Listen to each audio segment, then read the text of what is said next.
A double. You don't wanna. I see him. He like right there. Oh, don't fuck with me. Don't fuck with me. Don't do it. Don't do it. I'm gonna have to hit you. Basically, turn the camera.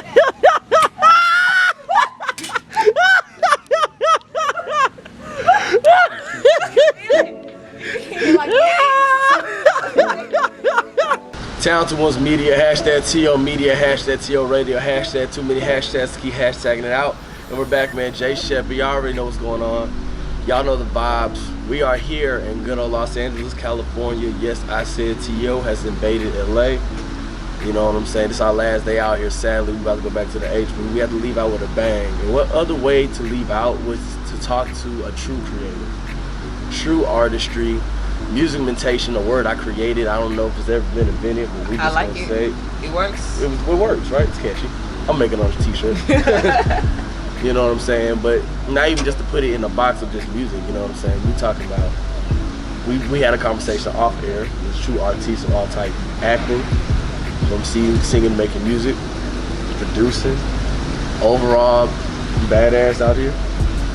I mean, they say you don't choose LA. LA picks you, and LA picked me and put me in all the categories, and I love it. For sure. Shout everybody. Give a shout out to Miss Melody. Yay. How's it going? Yes, I'm Alexis. I'm Melody Wonderful.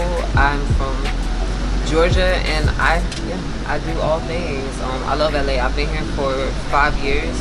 I came for acting. As soon as I got here, LA put me on my ass, and I was living in my car, which happens. The city will be like, oh, okay, you want it? You got a dream? How hard you gonna work? So like, and I want to touch on all types of that. Because over here, our motto is the journey over the destination. Okay. So we're actually gonna talk about all that. I want to start off with, how did you get your creative roots? Where did they start off? Like, did they start off in middle school, high school? Did they start off elementary? When did you know you had the creative mood? All right, I'll be honest. I've always been shy. I'm shy right now. Oh, okay, that's cool. But we're here for a good time. Yes. But I started with music when I was. My grandmother played piano. Her mother played piano, and my mother sang. And so, as a kid in Thomasville, Georgia, my mom actually sang for the Georgia Mass Choir. Okay. And pretty much my family played piano with the church choir. So I was constantly around music with my mother. I got to see Whitney Houston sang. That was like early 90s, so they had just did The Preacher's Wife, and like I got to go to the studio, which was cool. Like my first experience of professional music was when I was like 5. And she performed behind Tina Turner, Usher, and Shirley Caesar, like a lot of just greats when I was a kid. So I was really open for someone who lived in like a town of 20,000 people. For sure. That seems like that's really great exposure that you had that people like perform, and you got to see that with some legends. Yeah. You know what I'm saying? So, and being from Thomasville, Georgia, right? So being from Thomasville, Georgia, 20,000, is it kind of like even though your people were creatives and they were artists, was it kind of like an interesting, like a weird thing to be like, oh, I want to do this, and not too many people from your town like saw that dream? Yes. It feels different to be different, so to speak. You know, like a lot of my family is still home, you know, and they live wonderful lives where they're married with kids and a job that they love and a career that they love. And my career is pretty much at my making, and people don't always understand that. It's not always something that's 100% supported because you're not there. Like I'm exactly 2,013 miles from my home. If I like Google Maps, it's 2,013 miles from Thomasville here. But like with doing, I mean, they support. I pretty much get the most home support on Facebook. Oh, okay. Yeah, like they see it, they like, oh. That's like kind of like the auntie support. Yes, the auntie support. They see it, they like, oh. Shout out to my family. It's like, oh, that baby doing good over there. Yes. That baby doing good over there. Yes, but when you not, I'm pretty sure it's like, you know, like she could be at home, like with us, because there's always things going on at home too. Facts. I feel that. And I know taking that leap of faith from coming from Thomasville, Georgia out here was probably was a little scared. And I know you jumped around a little bit. I know you said you had to stay in Houston for a second. Yeah. But how was that leap of faith? Not how was that leap of faith? First, what age did you take that leap of faith to even try to move out here? Or move forward? I would say I moved a lot. Like, me and my mom pretty much left Thomasville when I was like 9. Okay. And so I had the opportunity to move. We moved a lot. She loved to move, and we lived in a lot of different cities. For sure. And then I went to college, and I fell in love with somebody, and they were an athlete, and sports took us a lot of places too. And so it just kind of gave me, I pretty much kept living the same life. But when it came to moving to LA, I'd already moved so much with my mom, and then I spent a journey dream chasing with somebody that I love, that it felt like it was my time to kind of settle and dream chase for myself. True. That's dope. And I think that kind of it's the thing that I think about sometimes. Exposure brings about experience. So it's kind of that might have helped you out with your journey moving here, because it might not have, if you've never moved, let's say, around just from Thomasville to now, that might have been it might have been a lot, but it's I've moved around a little bit, I did some stints here. You got to LA, it's okay, you claimed your feet. Yeah. So just within that, when you got out here, what was the first gig that you got out here that was maybe I'm on the right track somewhere? Okay, I was living out here, and so when I was living in my car, I would Goodwill a lot. That was something that my grandma taught me when I was young. Used things are still good things. They just because they're not new with the tag doesn't mean they're not new to you. And so I would do a lot of thrifting, and I went to the thrift store and I found a Gladys Knight in the Pips record. And so I pretty much lived with it until I got a place and I could actually play the record. And somebody told me about a Gladys Knight biopic, which didn't end up being a biopic. It actually ended up being Kelly Rowland playing the part of Gladys Knight. But somebody was hey, you should go sing at this one hotel. I think it's called the Sofitel. They were go sing it, go sing Gladys Knight at the Sofitel. Somebody will be there that'll hear you and help you out. And I was okay. And I sang Gladys Knight the way we were at the Sofitel one night, and through some people connected me with the experience, and within a week somebody offered me a contract. Yeah, that's crazy. And but I didn't accept it because I don't sign everything. I value my gifts from God, and you gotta know as an artist, you gotta know your value. But it I came here for acting. I've always loved acting. And when that happened, it kind of gave me the opportunity to see okay, I can do this. I can make money with this too. This could be an outlet for me. And it has been acting is a lot of divine timing. It's the audition, the role, the character, the fit, and everything pretty much aligning. But with music, it's the opportunity to just create. New side. It's kind of your therapy on the beat. Yes, on my own time, my own control, and I that gave me that took me down. But it's my solace. It's my solace to my creative self. For sure. And I think that's kind of a testament. I feel a lot of people, when they hear stuff people's journeys and how they got there, you took the opportunity, someone just told you to go sing at a hotel, and then kind of put your foot in somewhere. Yeah. And so just you taking, like I said, it seems you have a story of a lot of leap of faith moments. Just kind of jumping. All right. That's the foundation of my journey is faith. I moved to LA on faith alone. On faith. I'm not gonna cry. but on faith alone. I'm no, don't do it. Don't do it. But on faith alone. It was literally faith. If I told you, I could tell you the story, a piece of it. You might not believe it if I tell you, because some people be yeah, okay, sure. But I went to, I was living in Charlotte. I went to a church sermon at Elevation Church, and Stephen Furtick talked about perspective. The premise of the lesson was if you change the way you look at things, the things you look at will begin to change. And he used the word fearless. he was like, all you gotta do is break down the word fearless to become fearless. Like the word itself teaches you to fear less, and that's how you become fearless. And I was like, I like this. Yeah, no, that's I like this. And so it was kind of crazy. Like I was in Charlotte the next day. This is the crazy part, but the next day I went to work and had a long day. I worked noon to 9. I got off at 9 o'clock and I was just stressed about the day. I worked in the call center, so like people are like in your ear with their shit for hours. And yes, and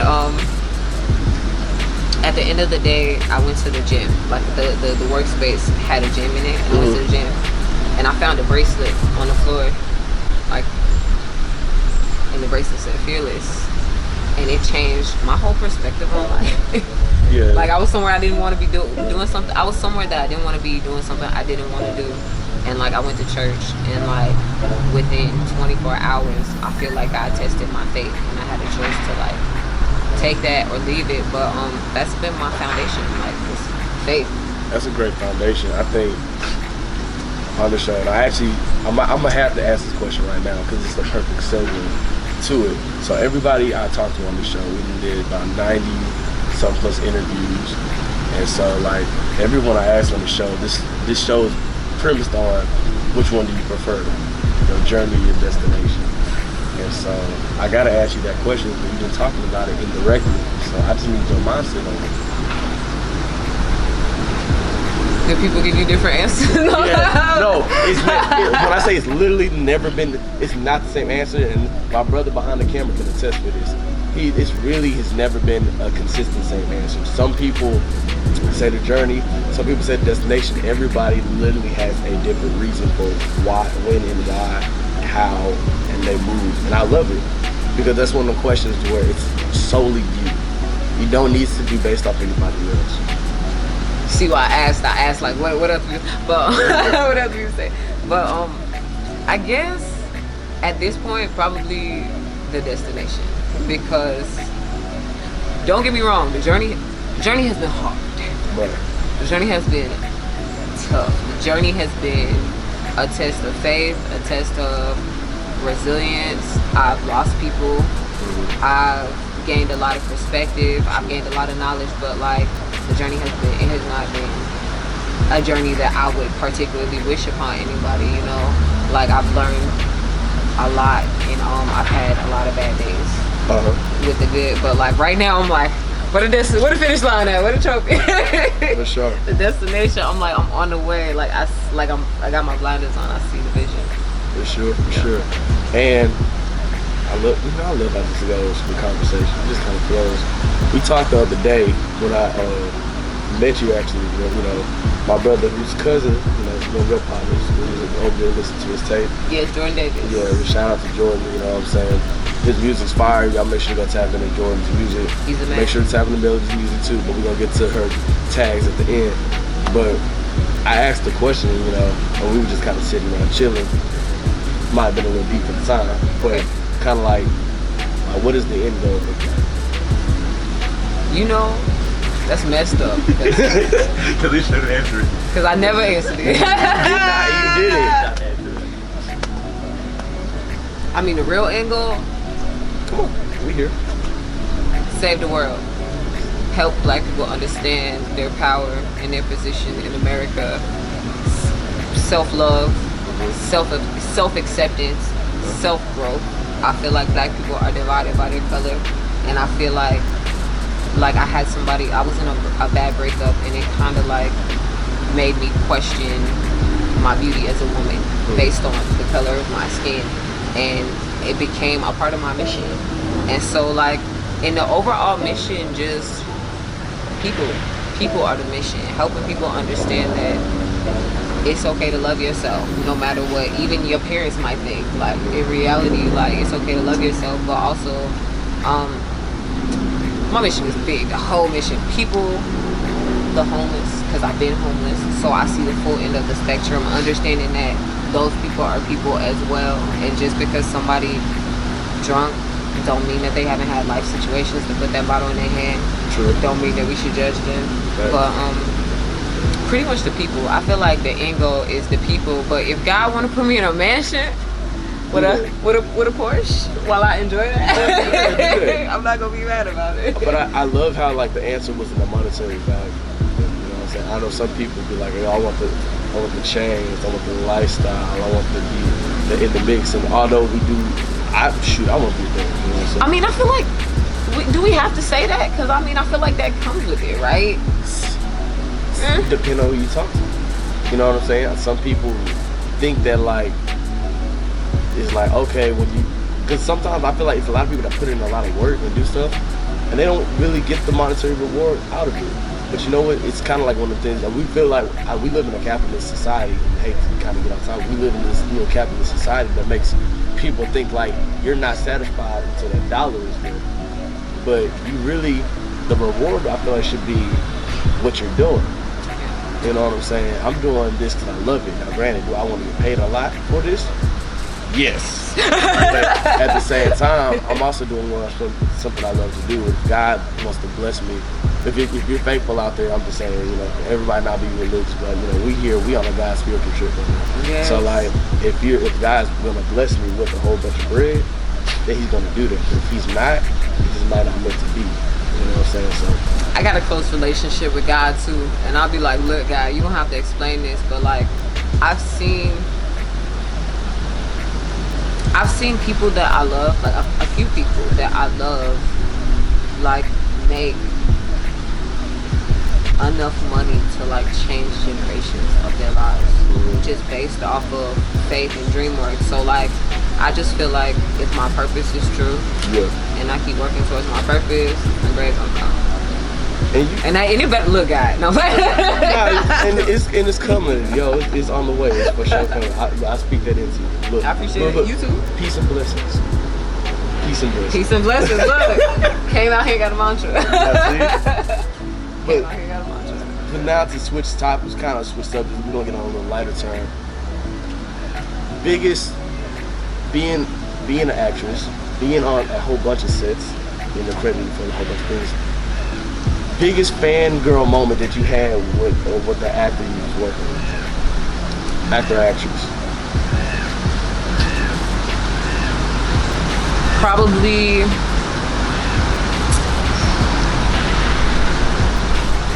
Queen Latifah. I know that's a toss-up, but probably Queen Latifah.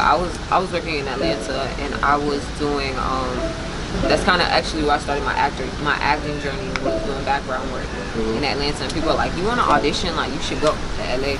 But I was on the set of one of her shows, and I was working as like a waitress, like a background waitress. But my shoes were like 2 sizes too small. Yeah. That's the worst feeling. Yeah. Too small shoes is way like the worst feeling. Oh my gosh. But I had to like walk my route, like but it's like, acting is never, like you watch acting, like you watch a film or TV and you experience like these moments for what they are, but really it's like, nah, they probably shot that like 8 times, they picked the best one, they chopped it up like 6 times, like it's a whole thing to put together that perfection that you get, right? But I was, my feet were hurt, and I walked around the corner and to take my shoes off, but like out of the eye line, and I walked right into Queen Latifah, and she was like, you okay? And I was like, yeah. One of the throw it off moments. Yeah. But I feel like, yes, one of those throw it off moments, but it just made me feel good. She was a producer of the show, she was acting in the show, and I've always just admired her work. And as a rapper, but also as an actress as well. And it was just dope that she took the time to acknowledge what my problems were within her success. But it was dope. But I mean, I do live in LA, so I have seen some people that took me out. Yeah, and like low-key. And you were a name for yourself too out here. You know what I'm saying? It's like it's not like you doing small things. Yeah. When we see the verified chip out you, we see the motions. We saw you with Gunna in the video.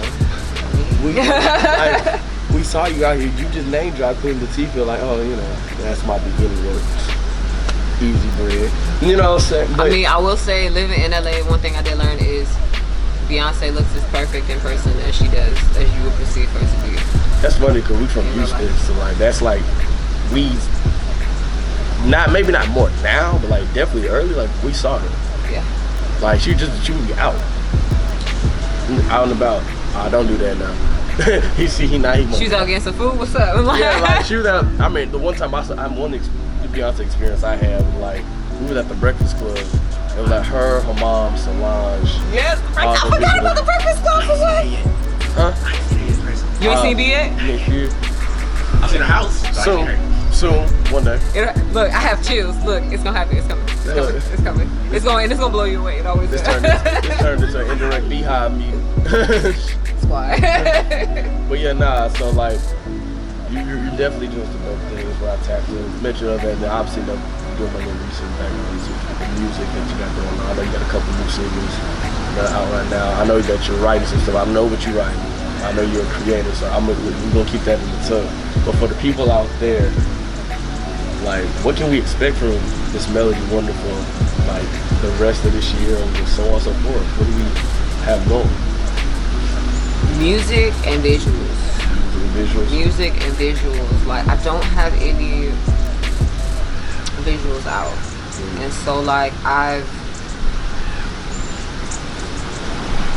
just really been in the can with it and just wanting to make them right, because as an actress, well, to be honest, Beyonce's inspired me. I've always wanted to make a visual album. I mean, maybe I just gave you the drop, but that's fine. But, we love a good I've exclusive. always wanted to make a visual album, and so just getting the pieces and getting the story pristine so that we can shoot this bad boy has been the path for this year. So I'm looking at the visual spring of next year, and right now just more music, more disco, more fun stuff. Like, I want, shout out to the Oops.